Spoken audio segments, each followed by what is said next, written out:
So I think it's important for our audience to understand a bit more clearly the issues of secularism, how it's defined in the Turkish context. What actually do you mean, and how is secularism enforced in traditional ways within Turkish society? Yeah, that's important. That's why we need to translate the words, because in France, when we speak about secularism, they understand it, because Turkish secularism is very much similar to French secularism, la laïcité, and we use, apart from France, this is the only European country which uses the word, even laïcité, and which refers to a more voluntary politics of the state to keep religion outside the public sphere. Let's put one single definition. There are many, but this is an important one.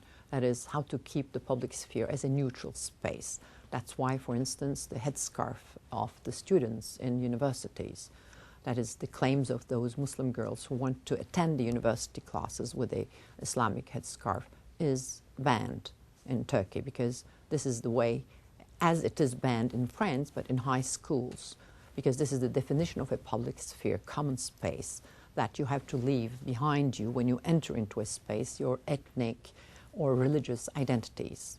All right? So that's one definition of secularism. There are many other, for instance, equidistance, how a state should be equal in its treatment with Muslims, non-Muslims, also among different Muslim groups, confessions between Sunnis and Shiites, and so on.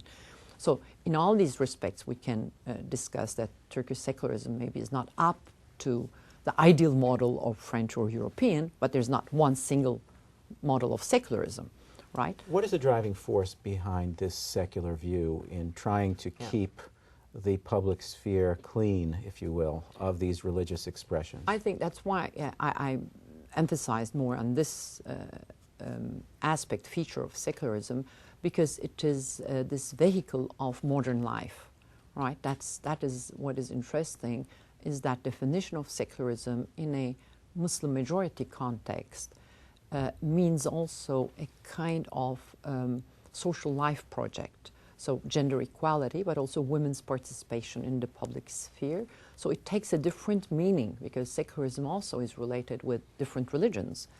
And in a Muslim context, it becomes very much related with everyday life politics and sexuality issues and gender equality. It does seem to me, though, that somehow defining what it is to live a modern life, to interact with the modern world, in this Turkish view of secularism, requires pushing religion to the side or into the past even. That the definition of modern requires this kind of transition. Is that fair to say? Can you tell us more about what modern looks like from that perspective? That's exactly what happened. I mean, Turkish modernity pushed totally back religion into, maybe into the private life, but even not into the private life. A kind of stigmatization occurred as well. I mean, if you want to make part of the modern life, for instance, if you want to make part of the elites, either intellectual or political elites, political is more open, but intellectual elites, or the, you know, how we define an elite, there was a kind of a tension between your Muslim identity and your desire to become an elite. You have to leave your Muslimness behind yourself. How did that work in practice? I mean, there is a Turkish elite that seems very well to have adjusted to that. I mean, now what we see is these new elites are coming. I mean, both conservative, religious, pious, and making part of the political elite and even the intellectual elite. That is the new thing, right? But at least that was the model of what we call Kemalism or Atatürk Republic, tried to set a definition of the ideal Republican citizen as someone who is turned towards modern life and basically get rid of the Islamic traditions.